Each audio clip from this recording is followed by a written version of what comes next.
بڑے خوش نصیب ہیں کہ اس صاحب عرس کی تقریب میں شرکت کر کے حضور صاحب سجادہ کے بیان کو سننے کے لیے بھی آپ کانوں کو حاضر کر لیں اور پوری بیداری کے ساتھ پوری تیاری ذمہ داری اور آمادگی کا یقین دلاتے ہوئے پورا ملمہ نعرہ حق بلند کر لیجئے تکبیر نعرہ رسالت حضور صاحب سجادہ جانشین پیر و مرشد شمع شبستان مشرفی گلے گلشن مظہری عرس ثمری فیضان ثمری نعرہ تکبیر نعرہ رسالت حضور پیر و مرشد کے ناصحانہ کلمات سننے کے لیے تیار ہو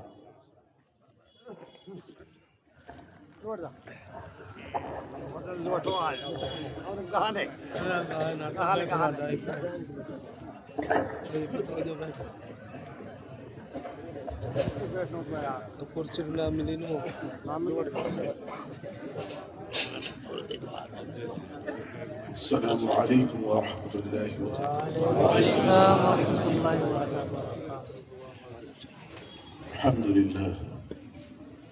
الحمد لله رب العالمين والعاقبة للمتقين والصلاة والسلام على سيد الأنبياء والمرسلين أما بعد فأعوذ بالله من الشيطان الرجيم بسم الله الرحمن الرحيم اهدنا الصراط المستقيم صراط الذين أنعمت عليهم صدق الله العلي العظيم. اے اللہ ہمیں سیدھے راستے پہ چلا، اس راستے پہ جس راستے پہ تم نے نیک لوگوں کو چلایا، اس راستے پہ جس راستے کا حکم حضور آقا دو جہاں صلی اللہ علیہ وسلم نے دیا، وہ راستہ جو حضرت ابو بکر صدیق رضی اللہ عنہ جس پہ آپ چلے، جس پہ تمام صحابہ اکرام، تمام اولیاء اکرام، اور وہ راستہ جس پہ ہمارے اور آپ کے پیر جناب خواجہ محمد میاں سمر صاحب دہلوی رحمۃ اللہ علیہ سبحان اللہ سبحان آپ چلے، اور اس پہ چلنے کی ہدایت بھی لوگوں کو دی. بے شک سبحان اللہ. آج اس بڑی جو کیفیت والی ایک شام تھی، اس کو 9 سال ہو گئے. اللہ وہ دن یقیناً سب کو یاد ہوگا، اور اس سے زیادہ اس بات کو یاد کرنا چاہیے کہ آپ نے ایک ایسی عظیم شخصیت کو، ایک ایسے پیر کامل کو، غوث الوقت کو اپنے ماتھے کی آنکھوں سے دیکھا. بے شک سبحان اللہ سبحان اللہ.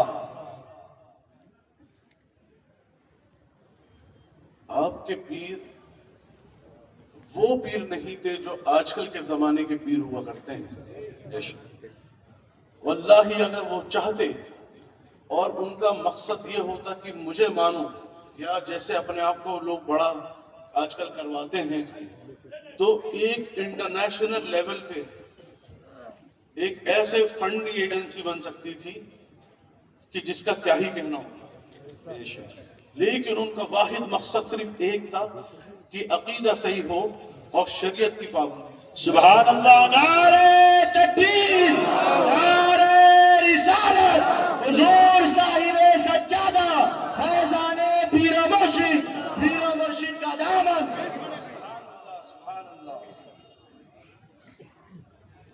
یہ بات میں صرف اس لیے نہیں کہہ رہا کہ وہ میرے والد ماجد اور میرے پیر و مرشد، لیکن اس بات کی گواہی لاکھوں کروڑوں لوگ دے سکتے ہیں. بے شک بے شک. اور آپ لوگوں کا یہاں ہونا اس بات کی گواہی دیتا ہے بے شک کہ یہ جو لوگ اکٹھا ہیں یہ کسی پیسے کی بنیاد پہ نہیں ہے، یہ ان سے نسبت اور ان سے محبت بے شک سبحان اللہ. اور ہم یہی چاہتے ہیں بس سبحان اللہ. جب بات اسراف کی آ جائے، پیری مریدی کی آ جائے، تو صرف اور صرف محبت کی ہی تعریف ہوتی ہے. جو والد صاحب کا ایک اکثر آپ بیان میں فرماتے تھے کہ جو پیر اپنے مریدین سے پیسے کی تمنا رکھے وہ پیر نہیں، وہ کتا ہے. پیر کا کام تو دینا ہوتا ہے. سبحان اللہ. سبحان اللہ. بات ہو رہی تھی شریعت کی پابندی کی. ایسی پابندی کہ جاگتے میں تو ہم کوشش کرتے ہیں کہ کر لیں، وہ بھی پوری نہیں ہو پاتی. نماز میں ہی کوتاہیاں اتنی ہیں. روزہ آپ جانتے ہیں ہم لوگ کیسا رکھتے ہیں. زکوٰۃ دینے میں نئے نئے فتوے نکال رہے ہیں. ایک جناب نے ابھی عرض کیا کہ ہمیں سنا ہے کہ صرف ایک بار دینی ہوتی ہے، سونے پہ بھی ایک بار دو اور چھٹی. تو ایسی تو کوتاہیاں ڈھونڈ. لیکن آپ کو ایسی بابرکت شخصیت کہ جب انسان سو رہا ہوتا ہے تو اپنے سارے حواس کھو دیتا ہے، کوئی قابو نہیں رہتا اس کا. آپ اس میں بھی شریعت کے اوپر پابندی رکھتے ہیں. کیسے کہ آپ کے سونے کا طریقہ جو تھا وہ بالکل سنت مصطفیٰ صلی اللہ علیہ وسلم. سبحان اللہ. نعرہ تکبیر، نعرہ رسالت، فیضان پیر و مرشد حضور صاحب سجادہ جانشین پیر و مرشد. یہ رمیز یہاں موجود ہیں. غالباً سب سے زیادہ وقت انہوں نے اور مغفور علی کے والد جو ہیں مقصود علی صاحب، انہوں نے وقت دیا. اور یہ اس وقت بھی موجود ہوا کرتے تھے جس وقت کوئی بھی نہیں ہوتا، یعنی سوتے وقت.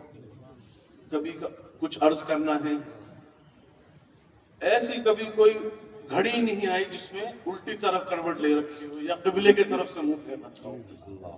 یہ آسان بات نہیں ہے، سننے میں بہت آسان ہے، لیکن شریعت کی پابندی نفس کے اوپر غالب تھی. بے شک. سبحان اللہ. اتنی سی بھی کوتاہی نہ ہو.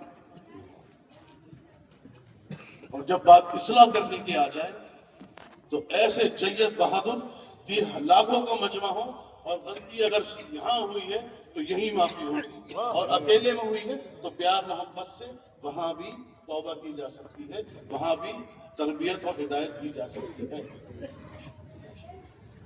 تو ایک پیر کا کام ہی کیا ہے کہ آپ کو تربیت دی جائے، آپ کو ہدایت دی جائے، آپ کو دنیاوی معاملات جو ہے اس میں بھی اور دینی معاملات ہوں اس میں بھی. سبحان اللہ.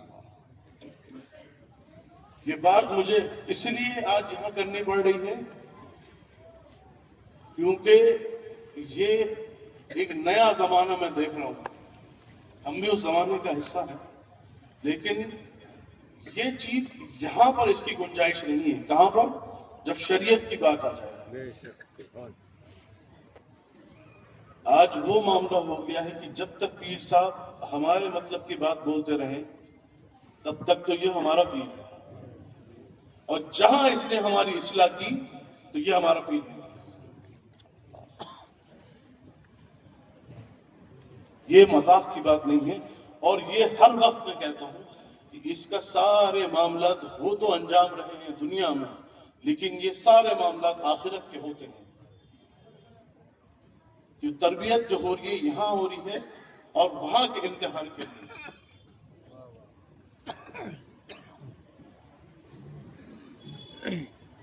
اور مرید کا کام، مرید کا کیا کام ہے؟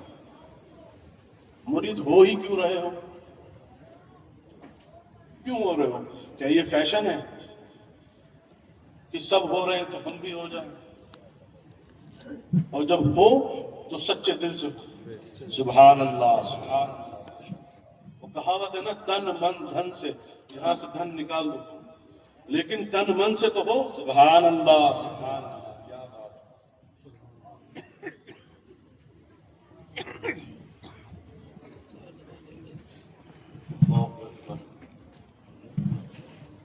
ہلکی سی بھی تربیت اصلاح کر دی ہے کہ تم نے یہ غلط کیا ہے،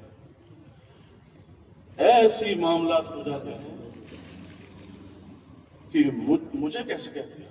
شریعت بڑی ہے میں بڑا ہوں. یہ حقیقت ہے. اپنے آپ کو شریعت سے اوپر رکھتے ہیں.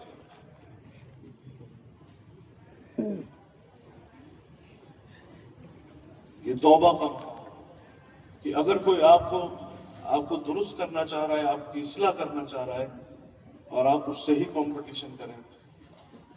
ایک مرتبہ حضور رحمۃ اللہ علیہ آپ مجھے کچھ ایسا لگے کہ رنج میں ہیں. میں نے عرض کیا کہ کیا بات ہوئی. وہ آپ کا کئی بار یہ ہوتا تھا کہ کم الفاظوں میں پوری بات بیان کرتے ہیں. آپ نے فرمایا کہ مرید کا امتحان تب ہوتا ہے جب پیر کی ہدایت اور اس کی انا آپس میں لڑ جائے. اور حقیقی طور پہ آج یہی ہو رہا ہے. سرکار نظام الدین اولیاء رحمۃ اللہ علیہ جب کوئی مرید ہونے آتا، کوئی بیعت کرنے آتا، اور آپ دیکھتے کہ شخصیت کیسی ہے، بڑے سے بڑا نواب ہوتا، آپ کہتے جاؤ تمہاری ڈیوٹی وہاں کی ہے جہاں سب لوگ آئیں اپنی چپلیں اتاریں، تم ان کی چپلیں سیدھی کرو. جاؤ تم جنگل سے لکڑیاں چن کے لے کر آؤ. کیا کوئی اور چن کے نہیں لا سکتا تھا؟ کیا کوئی اور جا کے جوتیاں سیدھی نہیں کر سکتا تھا؟ وہ اس لیے تھا کیونکہ اس کے دل میں جو انا تھی وہ اس قدر بڑھ چکی تھی کہ اس کو گمراہی اور اس کو کفر کے دائرے میں لے گئے.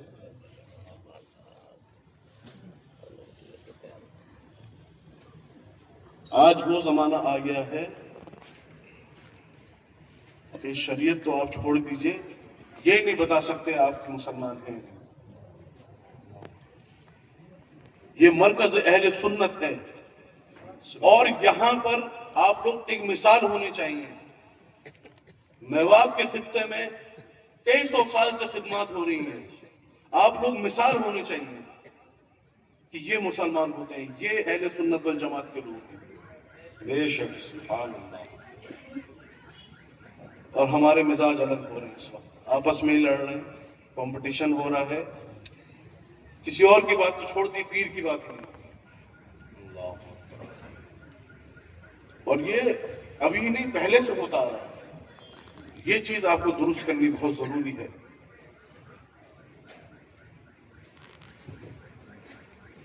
ایک بات ہمیشہ گرہ باندھ کے رکھیے، چاہے وہ کسی کے نام پہ بھی ہو، چاہے آپ کے پیر کے نام پہ ہو، چاہے پیر کے نام پہ ہو، شریعت سے کمپرومائز نہیں ہے.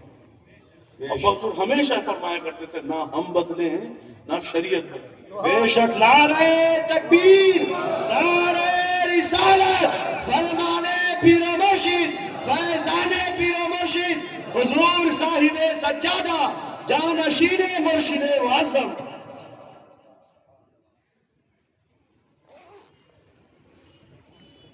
وہ عقیدہ آپ لوگوں کا ہے جو بالکل درمیانہ ایک راستہ ہے. اس طرف ہوئے تو بدعقیدہ اور شرک میں داخل ہوئے، کفر میں داخل ہوئے، اور اس طرف ہوئے تو اتنا افراط کر دیا کہ وہ بھی آدمی کو گمراہ بنا دے. کسی مشین کو چلانے کے لیے اس کے ساتھ مینیول آتا ہے، کتاب آتی ہے کہ ایسے چلاؤ ایسے چلاؤ. اعلیٰ حضرت رحمۃ اللہ علیہ نے ہمیں ایسا مینیول دے دیا ہے سبحان اللہ، کہ آپ اس پہ عمل کرتے رہیے، آپ کبھی بھی گمراہ نہیں ہوں گے. سبحان اللہ، سبحان اللہ. اور اس کے لیے آپ کے لیے علماء کو بلایا جاتا ہے. یہاں پر یہ آپ کی اور ہماری خوش نصیبی ہے کہ یہ لوگ وقت دیتے ہیں اپنا، یہاں آتے ہیں. ان کا اپنا ذاتی کوئی فائدہ نہیں ہے، یہ صرف اس نیت سے آ رہے ہیں. اور حضور خواجہ محمد میاں سمر صاحب دہلوی رحمۃ اللہ علیہ کے مشن کو جاری رکھتے ہوئے کہ عقیدے میں کوئی بھی گڑبڑ نہ ہو. بے شک سبحان کیونکہ اس کا خمیازہ یہاں نہیں سمجھ میں آئے گا، وہاں سمجھ میں آئے گا جب سب لوگ حضور آقا دو جہاں صلی اللہ علیہ وسلم کے سائے میں ہوں گے اور کچھ لوگ جو ہے کنارے کھڑے ہوں گے. تو اس وقت کیا کرو گے؟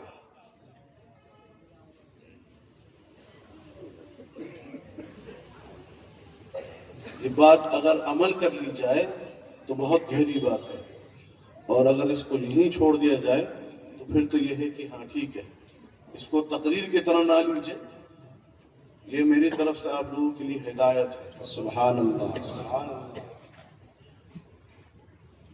اور واللہ مجھے کوئی لالچ نہیں ہے کہ میرے اتنے مرید ہوں اور اتنا میرا حلقہ بڑھ جائے، نہیں ہے.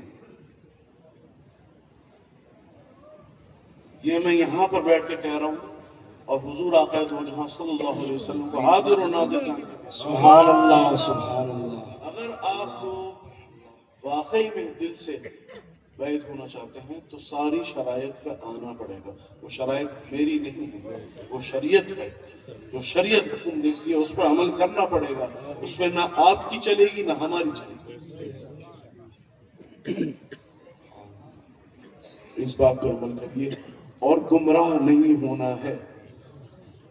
ایسی ایسی گمراہیاں پھیل رہی ہیں، یہیں سے پھیل رہی ہیں. جو آپ کے پیر کا نام لے کے آپ کو گمراہ کرے، جو کسی بزرگان الدین کا نام لے کے آپ کو گمراہ کرے، اس سے کنارہ کشی بہتر ہے. وہ گمراہی اس حد تک چلی جائے جب آپ کفر میں داخل ہونے لگے، وہ آخر کار لے ہی جائے گا. ابھی حال ہی میں ایک معلوم ہوا انہیں، وہ یہ فرما رہے ہیں کہ مجھے کہ اللہ کا حکم ہوا ہے کہ فلاں کو 500 روپے، اور جس نے کہا وہ اور جس نے پیسے لیے وہ بھی، تو اس نے اس بات پہ عمل کر لیا. افسوس اس بات کا ہے کہ آپ سب لوگ ایسی عظیم شخصیت کے سائے میں بڑے ہوئے ہیں، بلے ہیں، جو ایک شریعت کے لیے ایک مثال ہے، لوگوں کے لیے ایک مثال ہے شریعت کی پابندی. تو ایسی گمراہیاں یہاں نہیں ہونی چاہیے، کہیں بھی نہیں ہونی چاہیے. اللہ تعالیٰ آپ کو اور ہم سب کو ایسے خراب عقیدوں سے، ایسے خراب گمراہیوں سے محفوظ رکھے، اور جو ہماری دلی مرادیں ہیں حضور صاحب عرس کے فیوز و برکات سے ہم لوگ یہاں مالا مال ہوں، مستفید ہوں، اور اپنے گھر جائیں تو اپنی جھولیاں بھر کے جائیں. جس کی جو جائز تمنا ہے اللہ تعالیٰ وہ پوری فرمائے.